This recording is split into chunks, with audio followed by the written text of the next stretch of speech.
Good whatever time of day you happen to be watching or listening to this fantasy player. Are you on the verge of the playoffs? Do you already have your ticket punched? If you don't, if you're on the verge, if this is go time, if this is your week, this is the most important show you'll ever watch right now in 2025. Producer, hit that button.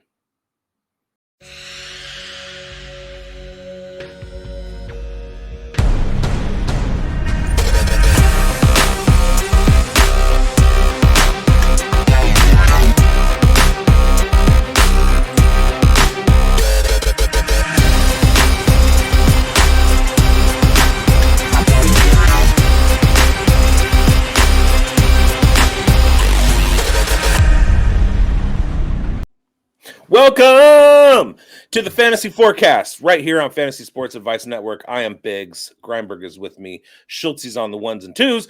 And we got a very important set of shows coming up. Points After Thursday, which all these people have already watched last night anyway. Our sit show, which is being recorded right now. And our starts show, which is going to drop tomorrow. There's a lot of teams that are right on the cusp of the playoffs, and they got some very important decisions to make. And we are the shepherds. We are here to help them along and help them make the right decisions. I know on the waiver show I said pick up Tom Kennedy. That turned out to not be the right choice. But whatever. It was fun for the 2 hours I had him in my lineup. How are you guys doing? Doing good, man. I mean, it is week 14, and it's time to get really, really into it because fantasy playoffs are next week, and some of our teams, like you mentioned in your intro there, Biggs, are on the verge. Some of us have got buys already. Some of us are on the playoff hunt, and we got a lot to talk about headed into this week, and some starts that are surprising on our next show, and today is our sit show. So, Schultzy, what are you doing? How are you, buddy? Well, it's hashtag time to make the bacon. I couldn't help but notice in Biggs is at Waffle House, obviously, and they've got that beautiful sign back there. It says hashtag time to make the bacon. So when you were doing the intro and you're like, it's go time, all I could think of is time to make the bacon. I mean, hey, we went 3 for 4 on the picks last week, but unfortunately for me, the one I stuck my neck out the most on really, really smacked me in the face. But it's all right. We move on. That's what you call the Canadian bacon in the face in the morning, and that's what happens to you. So let's rip this, boys. Let's get into our sits of the week. Biggs, start us off, buddy. Who's your first sit of the week here? Well, this whole sits parade this week for me is just an exercise in cruelty to my heart. And my first sit is going to be California Golden Bears legend, Keenan Allen. I'm a huge Cal Bears fan. I've loved Keenan Allen since he was a young cub in the Bears wide receiver room. And that was, a good 15 years ago. But he tried to resurrect his career. He put his best foot forward in the first 7 weeks of the season, rang off 4 double-digit performances, 3 of them at 19 points or more. But when we start looking at the balance of things, this Chargers team is a playoff team, and Keenan Allen's usage has plummeted to a dastardly level. Against the Raiders in Week 13, he had a 60% snap share and only 5 targets. In fact, he's had 5, 5, 5, 6, and 5 targets since his 14-target performance against Indianapolis. Ladd McConkey, Quentin Johnston, Aronde Gadsden, they've got a very functional receiving core. And Keenan Allen, he's on the older side. He's not necessarily washed, but he's not exactly lighting everything on fire in the last couple months. Now they go into week 14 and they have a battle against Philadelphia. We know what Philadelphia does in the defensive backfield with Quinyon Mitchell absolutely strapping wide receivers that he's covering. Reed Blankenship is a turnover machine. They're just so good, and it doesn't bode well for Keenan Allen. We're talking about primary targets that get open on their own, like Quentin Johnston downfield, Ladd McConkey with his route running abilities, Oronde Gadsden with his mismatch capabilities, that doesn't leave too many cookie crumbs for Keenan Allen to sweep up. And so I'm planting him firmly on his duff on my bench.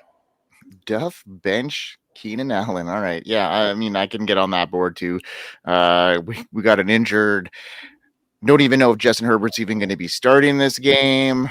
I would not be trusting Trey Lance with anything near that. So I'd be considering, Ladd McConkey as well as a sit if Trey Lance is a starter. I'm in 21st place in that league.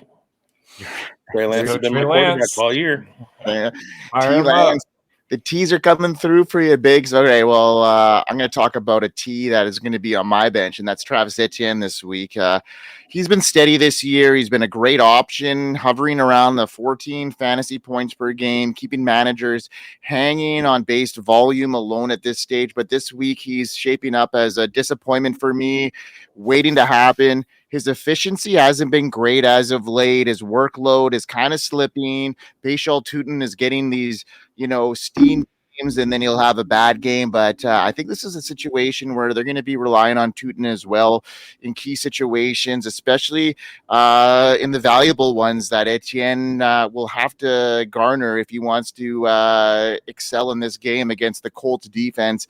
That's a tough draw against running backs all season. Etienne's trending in the wrong direction heading into this one. Schultzy, unfortunately, for me, your Jags here is a sit, but if you stay tuned to our start show, I got a gem there for you guys. But as far as Etienne goes, he's only had 2.3 yards per carry last week, one of his worst efficiency marks of the season. His carries have dropped in 3 straight weeks. It's signaling kind of a shrinking workload at the worst time. He posted 5.1 fantasy points last week, so could be a repeat here. So it's a guy I'm iffy to put in my lineup, but if you got to, you got to. But I'd be looking elsewhere if I could with Travis Etienne this week.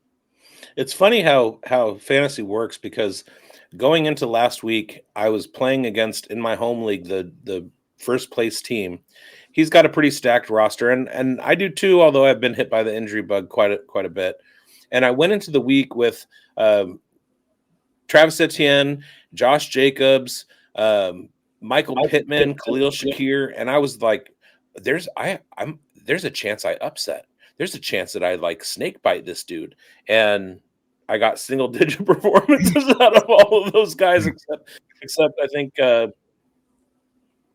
Jacobs had 11 points maybe, and just got absolutely waxed. And it goes like that sometimes. All right, Schultzy, what do you got as your first sit of the week here, bud? Yeah, we'll keep the T train rolling, and I'm going with Jacoby Brissett. But for real, it's Jacoby Brissett, and I think we're gonna have a slower week from him. He's had some nice performances here, but up this week is the Rams, and this is a brutal defense, man. They're allowing the 8th fewest fantasy points to quarterbacks. But for me, it's about the pass rush. We've seen them get after plenty of quarterbacks already this year, and I don't really anticipate that slowing down against the Cardinals. We just saw them had a pretty rough go of it here against the Bucs. Wasn't a huge day on offense, but Brissett still put up 20 points. Threw 2 touchdowns. I don't see that happening this week. I think the Rams smother the Cardinals this week, coming off an upset loss against the Panthers. Nobody had that on the drawing board, right? Panthers fans didn't even have that one on the drawing board. I think the Rams come out firing. They're going to smoke the Cardinals and just smother them on offense. So get Jacoby Brissett out of there. So Brissett turns back into a pumpkin.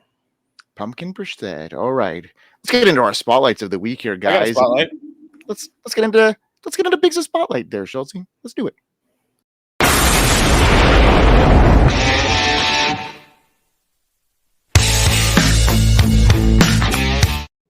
Keeping the T train rolling. My spotlight sit of the week is Philadelphia Eagles tight end Goedert. Dallas Goedert, I'm sitting, and here's why. You look at his usage over the last month and a half. He does have 89, 90, 92, 89% snap share, but he's got targets of 3, 3, 6, 5, 2, and 4 in his last 6 games. He has 4, 8, 4, 4, 4 fantasy points scored. He's not a functional piece of this Eagles offense. And it's a Chargers game. We're running it back with the Chargers Eagles showdown, and I don't see Dallas Goedert doing anything. The Chargers allow very, very few tight end fantasy points. It's a bad matchup for Goedert, on top of the fact that he has not been producing at all. This is a guy who's still sitting at the tight end 9 spot, and he's only scored 24 points, 26 points in the last 4 weeks. So he's hanging on to that top 12 by the skin of his knuckles, and he's not gonna do anything this week to help himself either. The good old moose knuckle. 100%. All right. He is super, super, super touchdown dependent. He stopped 45 yards one time this year. Other than that, what has he got? I'm looking right now. 7 touchdowns on the season. Like, it's touchdown or bust with him. If he doesn't get in the end zone, you're probably toast. Especially with how AJ Brown's been playing the last couple of weeks here, his target share is mounting. Yeah, it makes sense. It's a great call, Bigz. And even if he does get a touchdown, he's still only going to have it on 2 or 3 catches. That's giving you 8-9 points at max. So I'm shifting to like an Oronde Gazin. Somebody's going to get like teased double-digit targets. Mason Taylor has a great matchup this week. There are other places that I'm going to put my resources rather than Dallas Goedert. All right there, Schultzy. Let's get into my spotlight.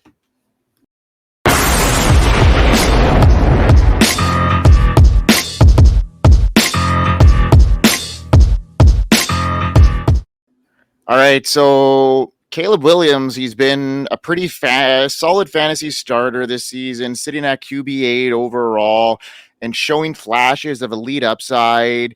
Everyone expected, but the Bears' passing game has been wildly inconsistent, and even head coach Ben Johnson openly admitted it this week that the team is winning in spite of their passing game, not because of it. And we look at what we did last week on the ground.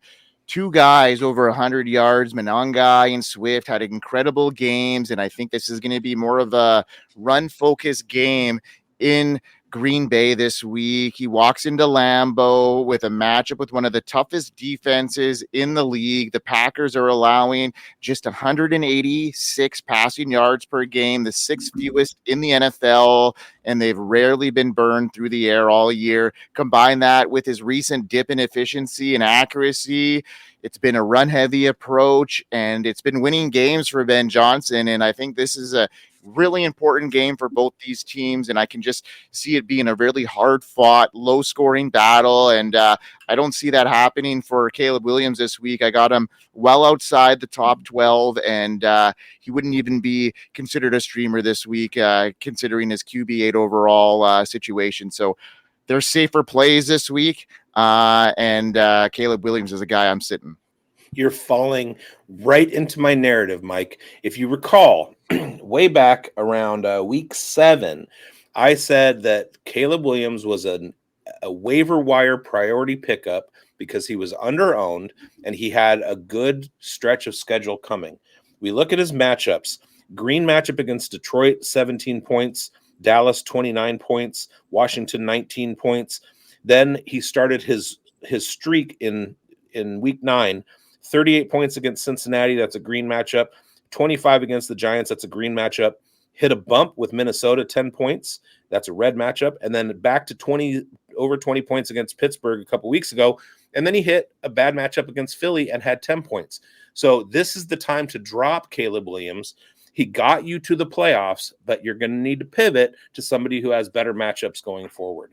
And that's exactly what we talked about a month and a half ago. And Fantasy Forecast faithful will remember that. All right.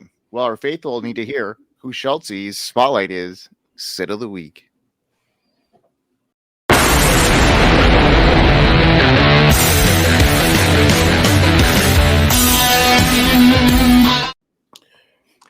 Hey, sit of the week over here. Biggs, you mentioned this guy like twice already as someone you'd be interested in playing, but I am out on Rondé Gatson this week. He's got the Eagles, and this is just a bad matchup for most offenses here. Third fewest fantasy points to tight ends. They have, let's just say the highest tight end this year has put up 61 yards on this defense. I mean, there's your ceiling, 61 yards. I mean, we're going to need a lot more than that if we want to be very confident in starting around. Not a lot more than that, but you know what I mean. We need a better game than 61 yards. Justin Herbert, that's a big question mark. I mean, I'm not even really a fan. If he was coming to this game with 0 injury designation, I would still not be very interested in Rondé Gatson. Throw in the fact that he might not play, and if he does, he's hurt. Like I really do not like that. The other big thing for me here is 6 catches over the last 3 games for Gatson. And this is against Pittsburgh. You know, that's a defense you can get after through the air. Jacksonville has given up tons of points to tight ends through the season, and then Vegas. So that was 3 good matchups for a tight end in a row, and he's put up 6 catches. So I think people are starting to figure this out a little bit. We had the big month of explosion from him, and I think we're coming back to earth. And now we just get a brutal matchup against the Eagles.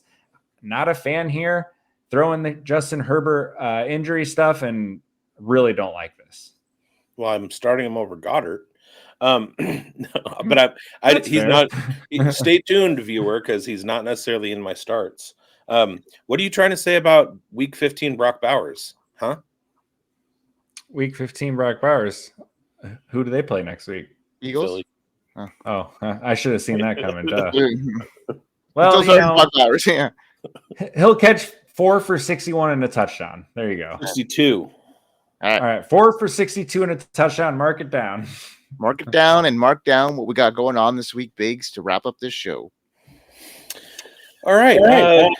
The most important thing is tomorrow is our starts show. So that kind of piggybacks. I like to give you the sits of guys in the top 12, top 24 of their positions. And then our starts I give you guys that are outside of those spots.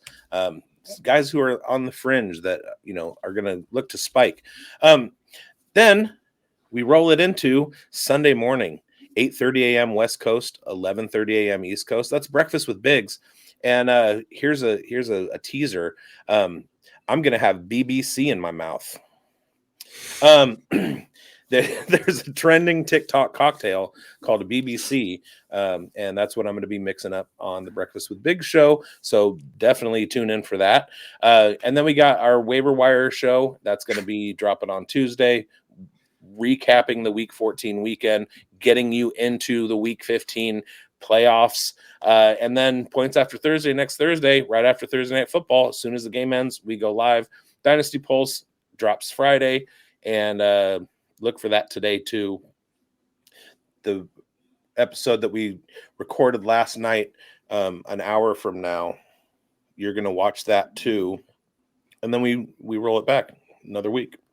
Yeah, we do. And we want to thank every viewer that has been tuning into the Fantasy Forecast over the last couple of weeks. It's been hitting some great levels, and appreciate everybody from tuning in. And like we say every week, you're going to win. You're going to win, and we hope you win, folks. Peace out. You're going to win. We are here. We are here. FantasySportsAdvice.com, offering the best fantasy sports social media platform. Why join endless Discord communities or the trolls of Reddit? Fantasy Sports Advice is a community designed to help you win with 24/7 support. Go to FantasySportsAdvice.com and become a pro member for unlimited access. Again, go to FantasySportsAdvice.com today.